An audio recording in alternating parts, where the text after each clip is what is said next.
Bismillahirrahmanirrahim. Assalamualaikum warahmatullahi wabarakatuh. Alhamdulillahirabbil alamin.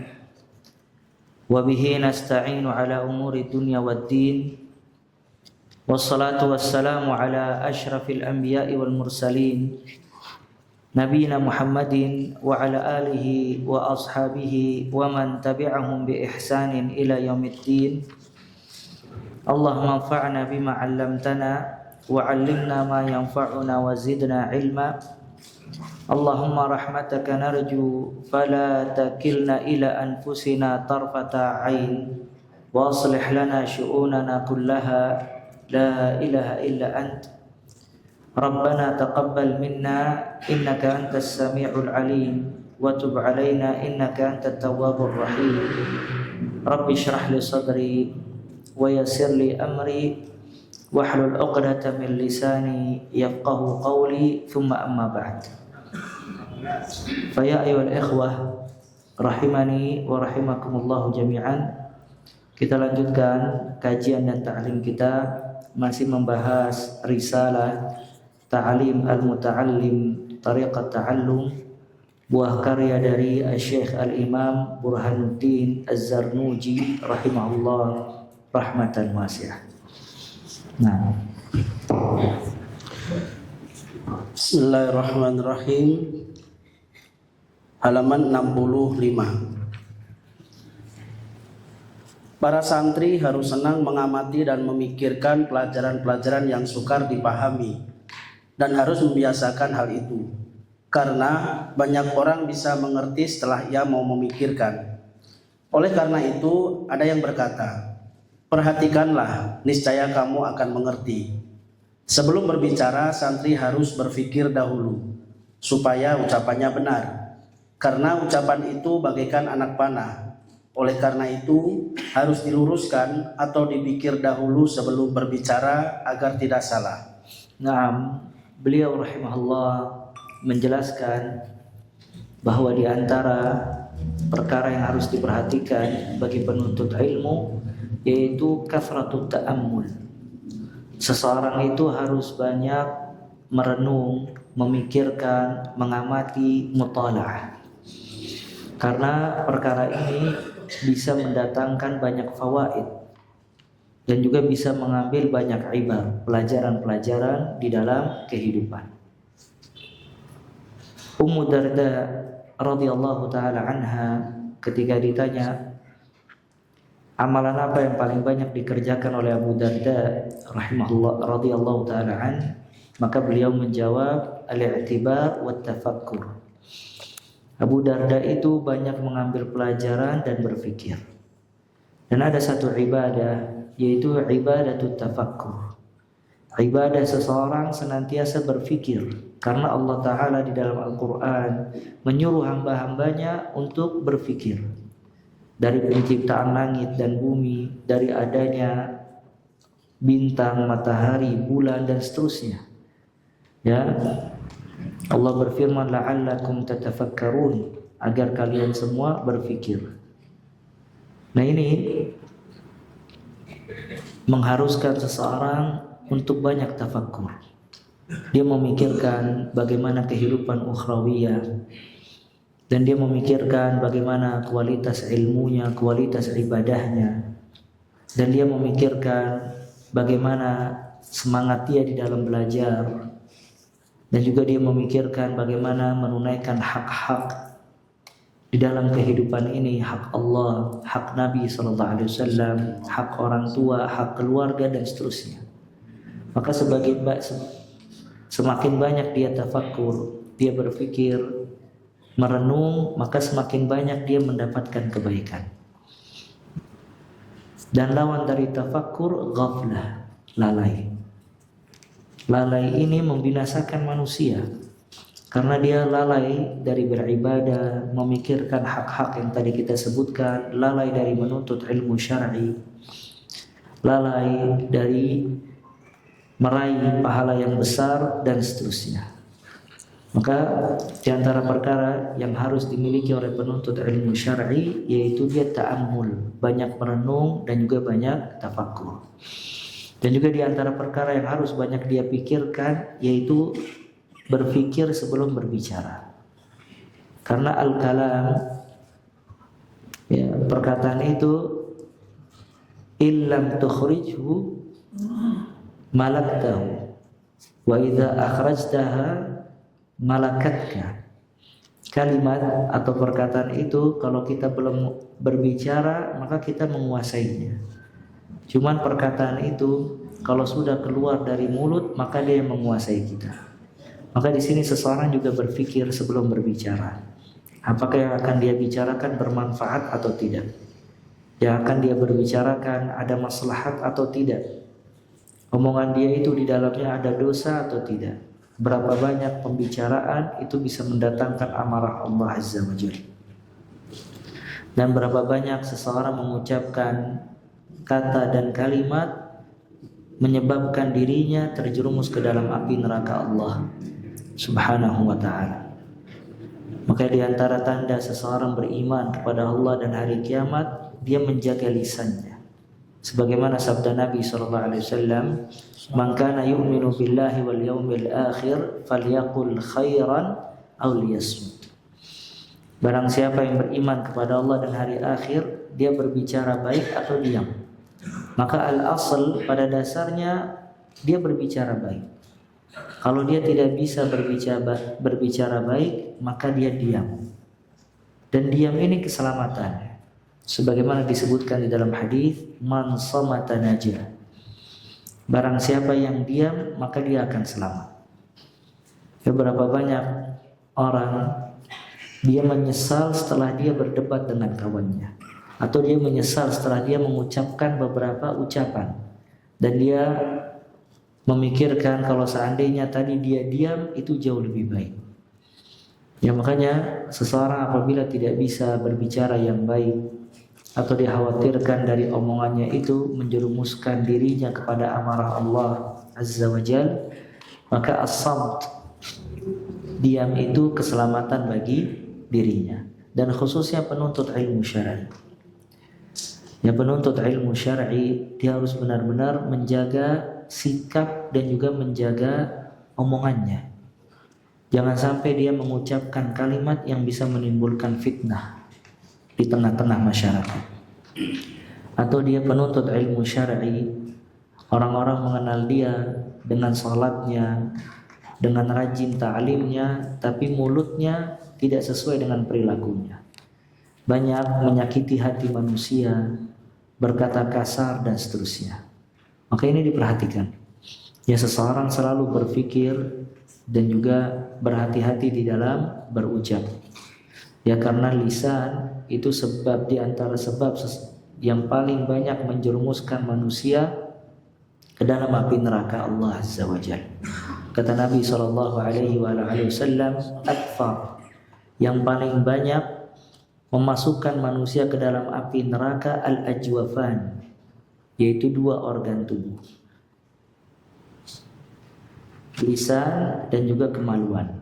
Sampai kata Nabi SAW, man yadman bi ma baina lahyaihi, siapa yang menjamin bagiku, yang bisa menjaga kedua di antara kedua pipinya, maksudnya lisannya, dan di kedua pahanya kemaluannya, maka aku akan menjamin baginya surga. Artinya yang bisa menjaga dua hal ini maka dijamin surga. Ya, maka ini pentingnya seseorang menjaga lisan, ya, berpikir sebelum berbicara. Nah, seorang ahli usul fikih berkata, berpikir sebelum berkata ini sangat penting. Oleh karena itu, para ahli ilmu fikih harus berpikir terlebih dahulu sebelum berbicara. Dikatakan puncak akal seseorang yaitu berbicara dengan penetapan dan pikiran. Berkata seorang penyair, aku wasiatkan kepadamu bahwa aturan berbicara itu ada 5. Jika kamu mentaati orang yang menasihati dan yang mengasihimu, maka jangan kamu lupakan sebab pengucapannya, waktu berbicara, cara penyampaian, ukurannya dan tempatnya. Para pelajar harus terus berpikir atau mengamati dan terus menambah pengetahuannya setiap waktu dan belajar dari siapa saja. Rasulullah Shallallahu Alaihi Wasallam bersabda, hikmah atau ilmu itu ibarat barang berharga orang mukmin yang hilang, maka di mana saja dijumpai harus diambil. Ada yang berkata, ambillah yang terang dan tinggalkanlah apa yang suram. Nah, ini juga enggak artinya harus ada yang ditambahkan. Di sini disebutkan seseorang harus mengambil manfaat atau faidah dari semua orang. Maka yang benar, tidak semua orang kita ambil faidahnya secara mutlak. Oleh karena itu para ulama melarang seseorang menuntut ilmu syar'i kepada ahlul bidah. Karena ahlul bidah dia akan menyebarkan bid'ahnya dan syubhatnya. Yang paling dikhawatirkan bagi orang yang duduk di majelis ahlul bidah, dia akan terkena syubhat. Dan syubhat apabila sudah masuk ke dalam hati, kadangkala tidak bisa terlepas sampai hari kiamat. Maka di sini seseorang mengambil faidah ilmiah atau mengambil ilmu yang paling utama dari ustaz yang selamat akidah dan manhajnya. Salamatul mu'taqad, ustaz dan dai tersebut memiliki akidah yang baik dan selamat. Yang kedua, dia memiliki manhaj. Dia di atas manhaj salafus saleh. Kemudian juga dia mengambil ilmu dari seorang ustaz yang memiliki amanah ilmiah. Artinya kalau dia berbicara di atas ilmu sesuai dengan Al-Quran dan juga Sunnah. Dia tidak membawakan hal-hal dusta, cerita-cerita palsu, hadis-hadis tidak benar, atau tidak menjelaskan amalan-amalan yang tidak ada tuntunannya dari Nabi Muhammad Sallallahu Alaihi Wasallam. Kemudian juga upayakan seseorang mengambil ilmu dari seorang ustadz yang dia menggabungkan antara ilmu dengan ibadah. Kenapa? Karena orang tersebut mubarak, penuh dengan keberkahan. Apabila dia menggabungkan antara ilmu dengan ibadah, dia memiliki ilmu dan dia rajin ibadah, maka orang seperti ini memiliki banyak keberkahan. Dan Allah Ta'ala menjadikan pemimpin-pemimpin di dalam agama itu dengan dua syarat. Yang pertama keyakinan, yang kedua kesabaran. Sebagaimana firman Allah Azza wa Jal, وَجَعَلْنَا مِنْهُمْ أَئِمَّةً يَهْدُونَ بِأَمْرِنَا لَمَّا صَبَرُوا وَكَانُوا بِآيَاتِنَا يُوقِنُونَ. Kami jadikan di antara mereka pemimpin-pemimpin mengambil petunjuk dari urusan kami ketika mereka sabar dan mereka yakin terhadap ayat-ayat kami. Ya, Ibnu Taimiyah rahimahullah, beliau berkata, tunal al-imamatu bis-sabri wal yaqin, tunal al-imamatu fid-din. Dengan kesabaran dan keyakinan akan diraih kepemimpinan di dalam agama. Maka seseorang menjadi imam, pemimpin fid-din di dalam bab agama apabila memiliki dua hal. Yang pertama al-yaqin, yang kedua as-sabar. Keyakinan dan kesabaran. Apa maksudnya ini? Keyakinan dan kesabaran. Al-yaqin itu kata para ulama quwwah ilmiah. Dia memiliki kekuatan ilmiah, ilmunya kuat. Dan sabar quwwah amaliyah. Dia memiliki kekuatan amal. Makanya bila seseorang punya ilmu yang kuat dan ibadahnya juga kuat, dia menjadi imam, pemimpin fiddin di dalam bab agama. Yang dari sini ya sepatutnya seseorang belajar dan mengambil ilmu syar'i dari seorang dai yang memang dia terkenal dengan amanah ilmiah, memiliki ilmu. Terus yang kedua, dia menjaga ibadah. Ya, dia memiliki ibadah. Dan itu adalah bukan oleh kaum salaf. Kaum salaf dia menjadi unggul dan mendapatkan derajat yang tinggi bukan hanya dari ilmu semata. Karena ilmu itu bisa dipelajari dari kitab. Apalagi zaman sekarang sarana menuntut ilmu sangat banyak. Tapi mereka mendapatkan derajat yang sangat tinggi, kedudukan yang besar, karena menggabungkan antara ilmu dan amal. Imam Al-Khatib Al-Baghdadi rahimahullah memiliki satu kitab judulnya Iqtida al-Ilm al-Amal. Konsekuensi ilmu adalah amal. Kemudian beliau menjelaskan bahwa sebab kaum salaf mendapatkan ad-darajat al-ula, kedudukan yang tinggi, karena 3 hal. Kenapa kaum salaf dia mendapatkan derajat yang tinggi? Dia mendahului orang-orang yang datang sesudahnya. Maka beliau menjelaskan mereka mendapatkan derajat tersebut karena 3 hal. Yang pertama karena keyakinan yang ada di dalam hati. Yang kedua karena amal saleh, karena mereka beramal saleh. Dan yang ketiga mereka zuhud terhadap perkara dunia. Dan subhanallah, manusia bila memiliki 3 hal ini, al-yaqin, keyakinan kepada Rabbnya Azza wa Jal, dan seseorang tidak mungkin punya keyakinan tanpa ilmu, karena dasarnya keyakinan adalah ilmu. Kemudian yang kedua, dia beramal saleh, menggabungkan antara keyakinan dan amalan saleh. Dan yang ketiga, dia zuhud terhadap perkara dunia. Kalau dia menggabungkan 3 hal ini, dia telah mengikuti jejaknya para salaf dan akan diangkat derajatnya oleh Allah Subhanahu wa ta'ala, karena dia menggabungkan 3 hal tadi. Dan antum lihat dari kisah-kisah kaum salaf, mereka orang yang semangat di dalam menuntut ilmu syar'i, mereka orang yang gemar beribadah kepada Allah Azza wa Jal, dan hati mereka penuh dengan zuhud terhadap perkara duniawiyah. Hatinya bergantung kepada keridhaan Allah dan kehidupan ukhrawiyah. Makanya ditanyakan kepada Al-Imam Al-Hasan Al-Basri rahimahullah, kenapa para sahabat ini, kenapa para tabi'in amalannya lebih banyak dibandingkan para sahabat, namun para sahabat lebih unggul dibandingkan tabi'in, padahal amalan tabi'in itu lebih banyak dibandingkan sahabat.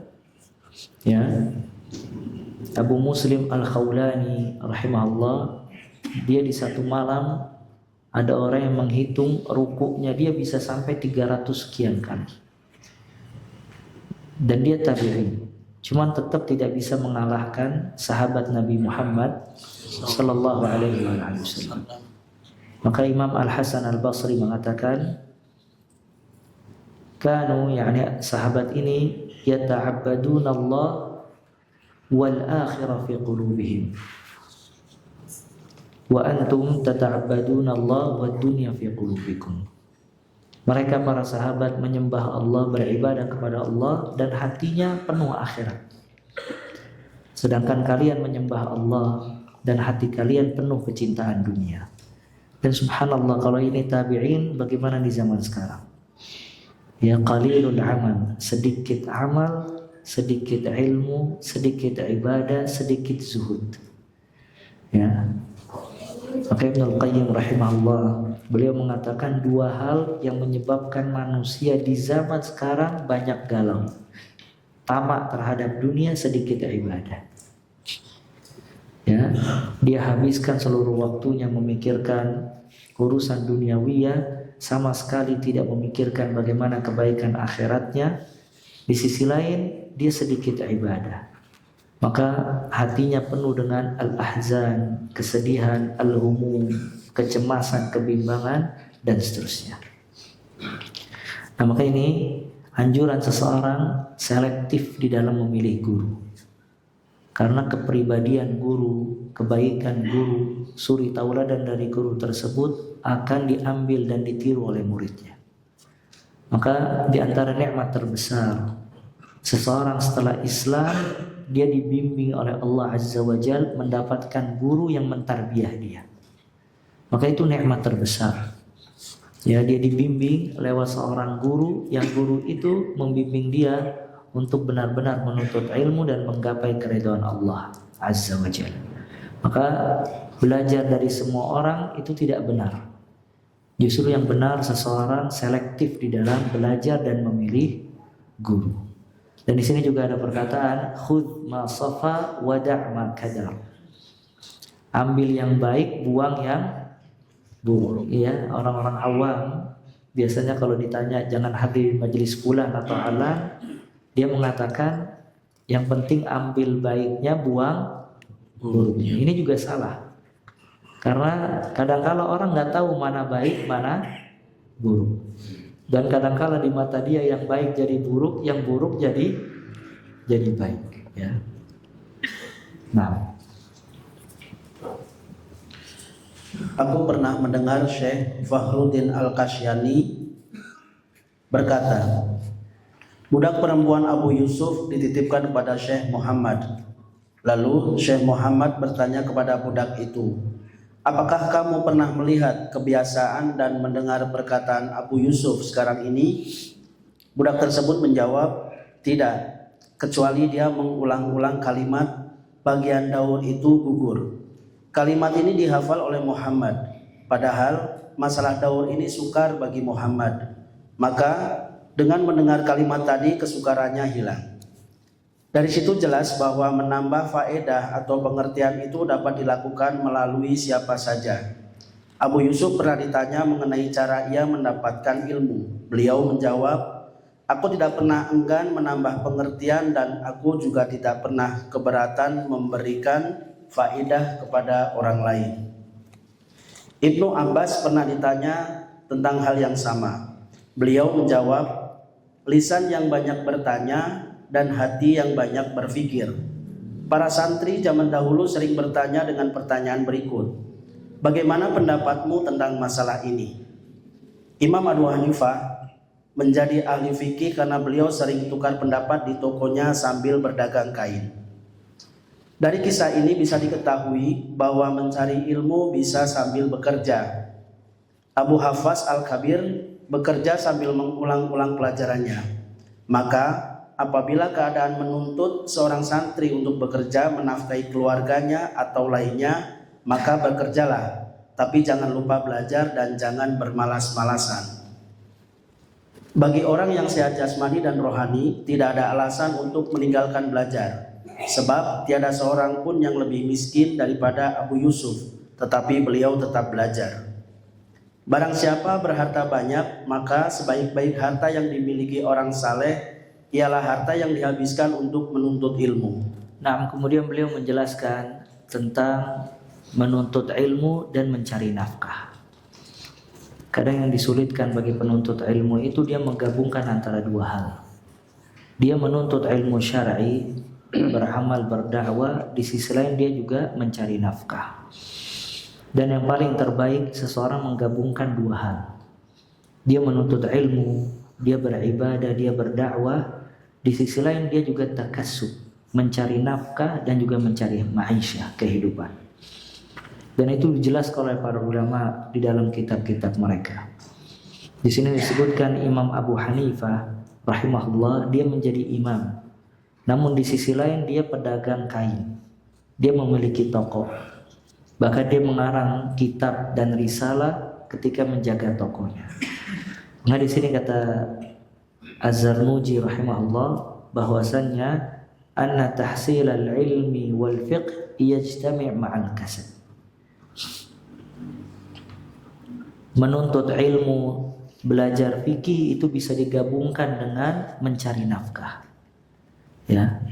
Dan juga Imam Ibn Abdul Bar rahimahullah dalam kitab Jami' Bayanil Ilmi wa Fadli, beliau memberikan satu bab judulnya Talibul Ilm wa Takassub, penuntut ilmu dan mencari nafkah. Artinya penuntut ilmu itu juga harus cari nafkah. Abu Bakar Al-Khallal rahimahullah, dia memiliki risalah berjudul Al-Hathu 'ala Tijarati wal 'Amal, motivasi untuk berniaga dan berprofesi. Sampai salah seorang salaf menasihati muridnya, ilzam suqak, teruslah kamu di pasar dalam rangka mencari nafkah.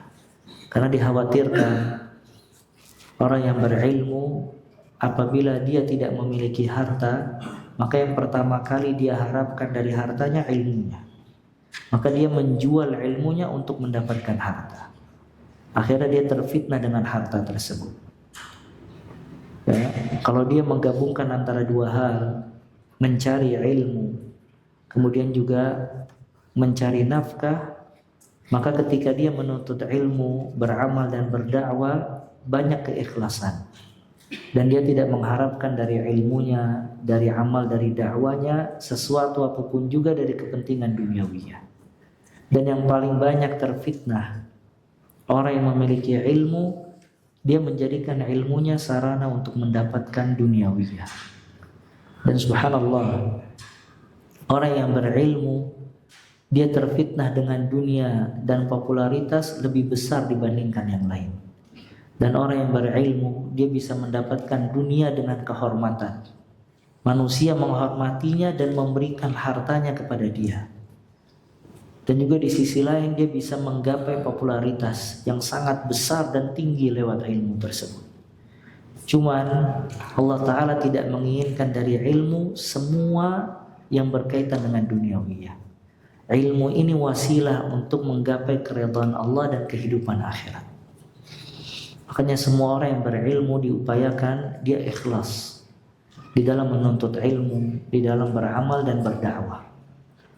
Ya, dan dia mencari nafkah, membiayai kehidupannya, kemudian dia qanaah, dia banyak bersyukur kepada Allah, dan dia berharap ilmu yang dia miliki barakah dan tidak ada kepentingan kecuali mengharapkan wajah Allah Azza wa Jalla. Makanya ancamannya sangat besar. Seseorang yang berilmu tapi mengharapkan dari ilmunya kepentingan-kepentingan duniawiyah. Sebagaimana sabda Nabi Muhammad sallallahu alaihi wa alihi wasallam, "Man ta'allama ilman mimma yubtagha bihi wajhullah la yata'allamuhu illa liyusiba bihi 'ardan minad dunya lam yajid 'urfal jannah yaumal qiyamah." Barang siapa yang menuntut ilmu syar'i dan dia mengharapkan dari menuntut ilmu tersebut, sepatutnya dia mengharapkan dari ilmunya ridha Allah atau wajah Allah Azza wa Jalla.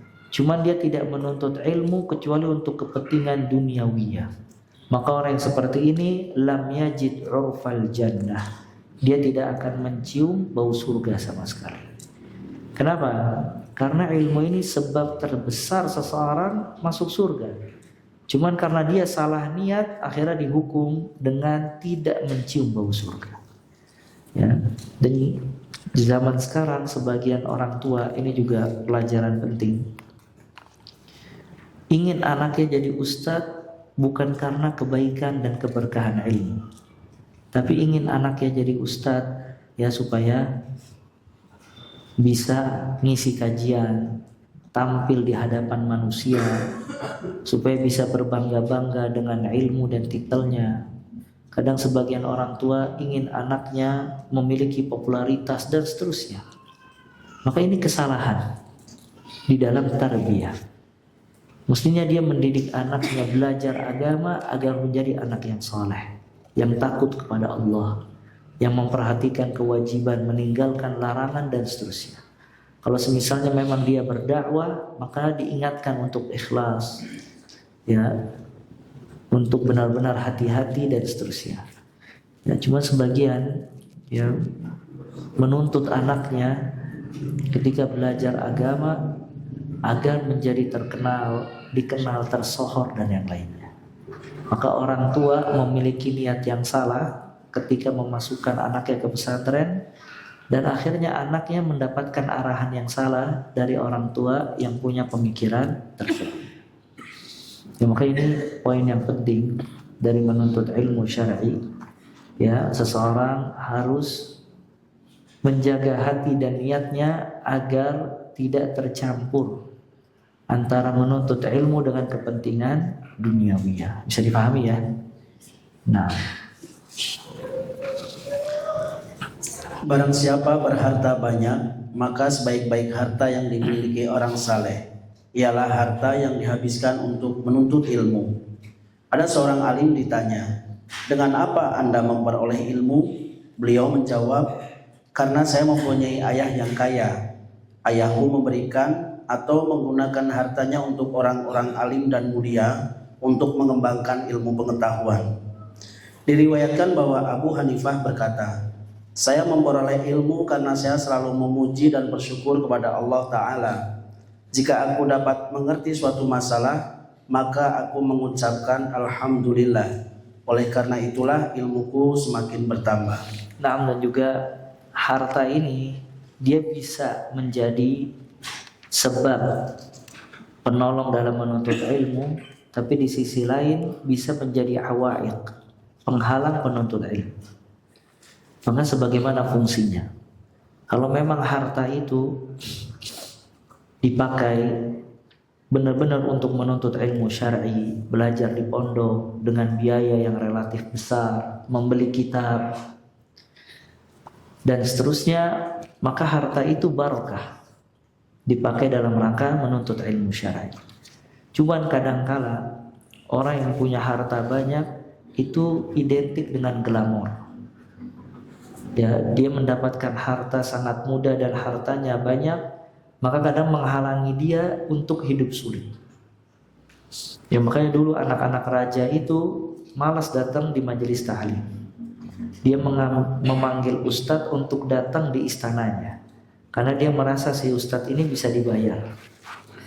Ya, namun kaum salaf menolak hal tersebut. Dia mengatakan kepada anak-anak raja, kalau emang pengen belajar, suruh mereka datang ke masjid dan belajar. Ya. Nah, maka harta itu kadang awaiq, penghalang penuntut ilmu syar'i.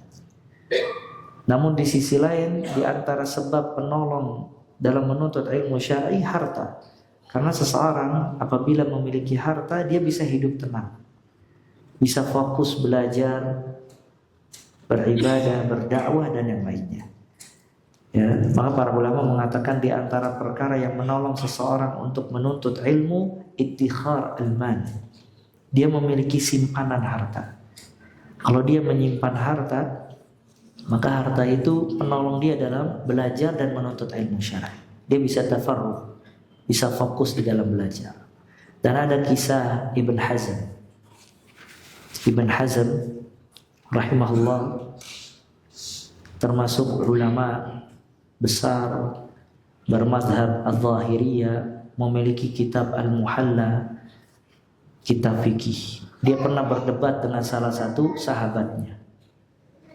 Kemudian dia menang di dalam perdebatan atau diskusi. Maka sahabatnya berkata, "U'dzuruni." Berikan aku udzur, karena aku tidak bisa belajar di malam hari kecuali menunggu orang yang lewat membawa pelita. Jadi dia di depan rumahnya, kalau ada orang lewat bawa pelita, tahu pelita ya? Ya, kayak semacam dulu mungkin obor kayak gitu. Nah, dia ngikutin pelita tersebut sambil baca dan nulis. Nanti kalau orang itu pergi jauh, dia balik lagi. Nunggu lagi obor atau pelita lewat, dia berbuat itu. Artinya saking fakirnya dia gak bisa nyalakan pelita di dalam rumahnya. Jadi dia menumpang pelita orang ketika belajar di malam hari. Kemudian Ibn Hazm rahimahullah berkata, justru antum yang memberikan ana udzur, karena ana belajar dengan pelita yang terbuat dari emas. Antum tahu gak maksudnya? Maksudnya teman-teman ana ini semuanya lalai dengan harta, dan ana dengan kehidupan yang mewah ini ana memaksakan diri untuk belajar, dan sulit di tengah-tengah sekeliling ana pada nggak belajar. Mestinya antum kasih udzur ke ana lebih banyak dibandingkan antum. Dan sebagian ulama subhanallah menjadi ulama dengan kefakirannya. Ibnu Taimiyah rahimahullah, dia tidak memiliki kitab. Dia meminjam kitab, setelah dibaca dibalikan kembali. Imam An-Nawawi rahimahullah, di akhir hayatnya ketika ingin wafat, maka dia mengembalikan kitab-kitab yang dia pinjam ke perpustakaan. Maka ini benar-benar ilmu mauhibah, pemberian dari Allah. Berapa banyak orang punya duit tapi sama sekali nggak jadi sebab menuntut ilmu syar'i. Dan berapa banyak orang fakir diangkat derajatnya oleh Allah dimudahkan untuk bisa menuntut ilmu, menguasai ilmu dengan sarana yang sangat terbatas. Ya, makanya dahulu ulama dia menjadi ulama dengan sedikit kitab. Ya. Nah, ini membuktikan kalau ilmu mauhibah, pemberian dari Allah. Cuman sebaik-baik harta ni'mal mal lirajulin salih. Sebaik-baik harta adalah yang dimiliki oleh orang yang saleh. Makanya sebagian ulama dia dikasih oleh Allah ilmu dan kekayaan. Dia alim dan ghani. Dia berilmu dan kaya, subhanallah. Seperti Abdullah ibn al-Mubarak rahimahullah. Dia dikasih ilmu oleh Allah dan dikasih kekayaan. Sampai bisa menghajikan orang satu kampung, masyarakatnya satu kampung dihajikan oleh Abdullah bin Mubarak. Tidak boleh ada yang mengeluarkan duit semenjak keluar dari rumah sampai kembali ke rumahnya. Ya. Kemudian Imam Al-Laythi yang berada di Mesir juga kaya. Ya, sampai dia mengirim uang kepada ulama-ulama yang miskin, memberikan minyak wangi. Abdullah bin Mubarak memberikan gaji kepada ulama-ulama yang memang tidak memiliki harta dan seterusnya. Maka orang seperti ini apabila memiliki harta, sebaik-baik harta. Kenapa? Karena dia mengeluarkannya tepat sasaran. Tapi sebagian lagi fakir.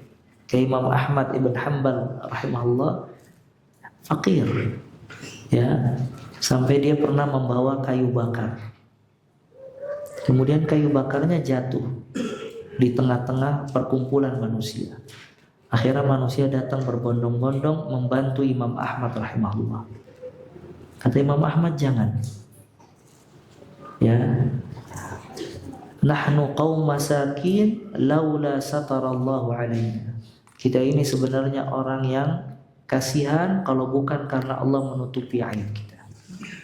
Makanya subhanallah, Imam Ahmad menjadi imam yang besar karena dia berilmu dan sabar di atas kefakiran.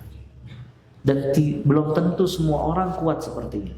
Sampai dia kalau sujud berdoa kepada Allah, Allahumma kama sunta wajhi li sujud li ghairik fasun wajhi min su'al min ghairik. Ya Allah, sebagaimana engkau jaga wajahku tidak sujud kecuali kepadamu, maka jagalah wajahku tidak meminta kecuali hanya kepadamu. Nah, makanya dia diangkat derajatnya oleh Allah menjadi imam ahlus sunnah wal jamaah. Karena nggak semua orang kuat. Orang itu nggak kuat. Makanya kata para ulama, as-sabar 'alal faqr, kesabaran di atas kefakiran, manzilah la yanaluha illa al-akabir. Seseorang bisa sabar di atas kefakiran, itu kedudukan gak ada yang bisa meraihnya kecuali orang-orang besar. Ya, karena manusia punya jiwa tamak dan seterusnya. Nah, para santri harus selalu bersyukur kepada Allah Ta'ala, baik dalam bentuk ucapan, hati maupun tindakan nyata. Harus yakin bahwa pengertian, pengetahuan dan taufik itu hanya anugerah dari Allah. Harus memohon petunjuknya dengan berdoa dan merendahkan diri kepadanya, karena dia selalu menunjukkan jalan kepada orang yang memohon petunjuknya. nah, dan juga di sini anjuran untuk senantiasa bersyukur. Dan kita, ya ikhwah, upayakan ilmu kita ini menjadikan kita bersyukur dan bersabar. Ya, karena sebab kebahagiaan seseorang itu bersyukur atas nikmat dan bersabar atas musibah. Jangan sampai kita memiliki ilmu tapi tidak ada syukur kepada Allah, dan kita memiliki ilmu tapi tidak dapat sabar di atas musibah. Karena syukur dan sabar itu dibangun di atas ilmu. Maka dengan ilmu tersebut harus menjadikan penuntut ilmu senantiasa bersyukur kepada Allah Azza wa Jalla. Jangan berkeluh kesah, ya, tidak puas dengan pemberian Allah, tidak ridha dan seterusnya. Kemudian di sisi lain bersabar atas musibah. Ya, Luqmanul Hakim di dalam Al-Quran ada surat apa? Luqman. Surat Luqman. Pertanyaannya, Luqman nabi atau bukan nabi? Bukan. Hah? Luqman itu nabi atau bukan nabi? Bukan. Luqman itu mayoritas ulama mengatakan dia bukan nabi, kecuali Imam Al-Baghawi mengatakan kalau dia nabi. Dan yang benar, Luqman itu bukan nabi. Tapi subhanallah, Luqman diabadikan oleh Allah namanya dan diabadikan nasihatnya. Padahal Luqman bukan seorang nabi. Dan Allah berfirman tentang nabi, minhum man qasasna alaik wa minhum lam naqsushum alaik. Nabi itu ada yang kami ceritakan kepada engkau wahai Muhammad, dan ada yang tidak kami ceritakan kepada engkau. Artinya itu nabi. Tapi ada nabi tidak ada di dalam Al-Quranul Karim, nggak diceritakan oleh Allah Azza wa Jalla. Sedangkan Luqman nabi atau bukan nabi? Bukan. Lihat, Luqman bukan nabi, tapi bisa ada namanya di Al-Quran dan nasihatnya diabadikan oleh Allah. Artinya dia memiliki keunggulan apa enggak ini Luqman? Dia ada sesuatu sampai nama dan nasihatnya diabadikan oleh Allah Azza wa Jalla. Padahal dia bukan nabi. Allah berfirman, wa idh qala Luqmanu libnihi wa huwa ya'idhuhu ya bunayya la tusyrik billah, dan seterusnya. Dan Allah berfirman, wa laqad atayna Luqmanal hikmata anishkur lillah. Ya. Kata para ulama, di antara sebab Luqman dia disebut di dalam Al-Quran karena dia diberikan oleh Allah hikmah. Dan hikmah ini pemberian yang sangat besar. Wa man utiyal hikmah faqad utiya khair katsir. Orang yang dikasih hikmah oleh Allah, dia dikasih banyak kebaikan. Nah, seseorang kalau memiliki hikmah, itu perkataannya penuh dengan pelajaran, perkataan mutiara. Jadi sebagian ulama dia memiliki hikmah dalam perkataan, seperti Imam Al-Hasan Al-Basri dan yang lainnya, Ibn Mas'ud, Abu Darda, dan yang lainnya. Nah, kenapa Luqman dikasih hikmah oleh Allah Azza wa Jalla? Maka Allah berkata, anishkur lillah, agar bersyukur kepada Allah. Di antara sebab seseorang mendapatkan hikmah, dikasih oleh Allah hikmah, dengan banyak bersyukur kepada Allah Azza wa Jalla. Makanya penuntut ilmu, apabila dia banyak bersyukur kepada Allah, maka Allah akan memberikan hikmah. Dan hikmah ini tidak diberikan kepada semua orang. Dan kalau sudah dikasih hikmah, maka dikasih kebaikan yang sangat banyak. Maka di sini nasihat agar penuntut ilmu banyak memuji Allah dan banyak bersyukur atas nikmat Allah Azza wa Jalla. Nah, Kaum ahli sunnah wal jamaah memohon kebenaran kepada Allah yang maha besar, maha menunjukkan, maha pemberi keterangan, lagi maha melindungi. Lalu mereka pun diberi petunjuk dan dilindungi dari kesesatan. Sedangkan ahli bid'ah selalu mengagumi pendapatnya sendiri dan mengandalkan akal dalam mencari kebenaran. Padahal akal itu lemah, tidak mampu menguasai segala sesuatu, sebagaimana halnya penglihatan yang tidak mampu melihat segala sesuatu. Oleh karena itu mereka terhalang dari kebenaran, lemah, sesat dan menyesatkan. Rasulullah SAW bersabda, barang siapa mengenal dirinya, maka sungguh akan tahu Tuhannya. Dan jika dia tahu kelemahan dirinya, maka dia tahu sifat kekuasaan Allah. Santri tidak boleh mendewakan akalnya, tetapi harus berserah diri kepada Allah dan harus mencari kebenaran darinya. Barang siapa berserah diri kepada Allah, maka Allah akan mencukupinya dan akan ditunjukkan ke jalan yang lurus. Nah, yang terakhir di sini Syekh atau Az-Zarnuji rahimahullah menganjurkan seseorang itu mengetahui kadar diri. Dan ini juga termasuk di antara bentuk kebaikan, taufik dari Allah Azza wa Jalla, seseorang mengetahui kadar dirinya sendiri. Maka disebutkan di dalam perkataan rahimahullahu imra'an alima qadra nafsihi. Allah merahmati seseorang, dia tahu kadar dirinya sendiri. Artinya dia tahu kapan dia harus berbicara sesuai dengan kapasitasnya, kapan dia harus diam. Dia tahu kapan dia harus tampil, kapan dia tidak harus tampil. Dia tahu kapan dia harus berdiskusi, kapan dia harus tidak berdiskusi.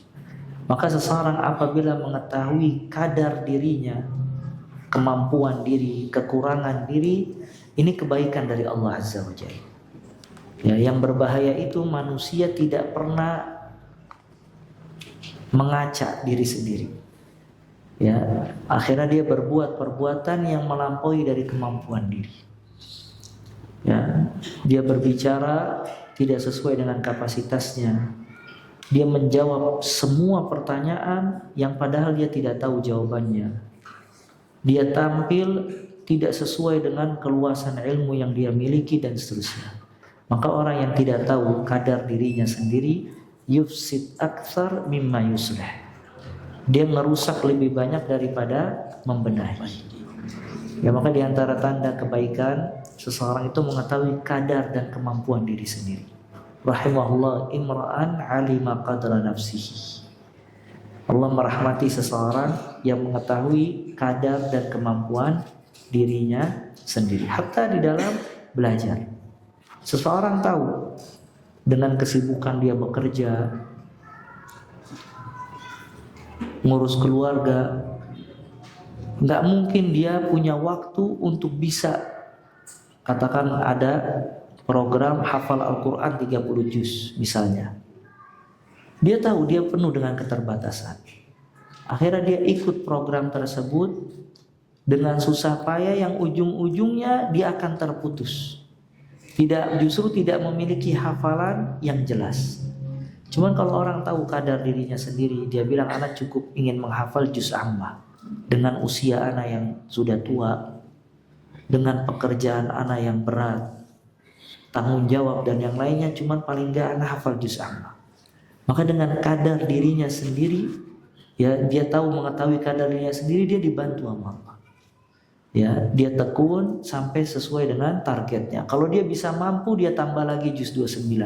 Kalau dia tidak mampu, maka dia cukupkan dengan juz 30 dan dia banyak murojaah menjaga hafalannya tadi. Sebagian orang udah tua misalnya, udah lemah pemikirannya, ya, dan yang lainnya, mungkin dia mengikuti kursus-kursus yang berat yang dia tidak mampu untuk mengikutinya sebenarnya. Akhirnya terjadi buang-buang waktu. Bertahun-tahun dia belajar tidak dapat memahami dan seterusnya.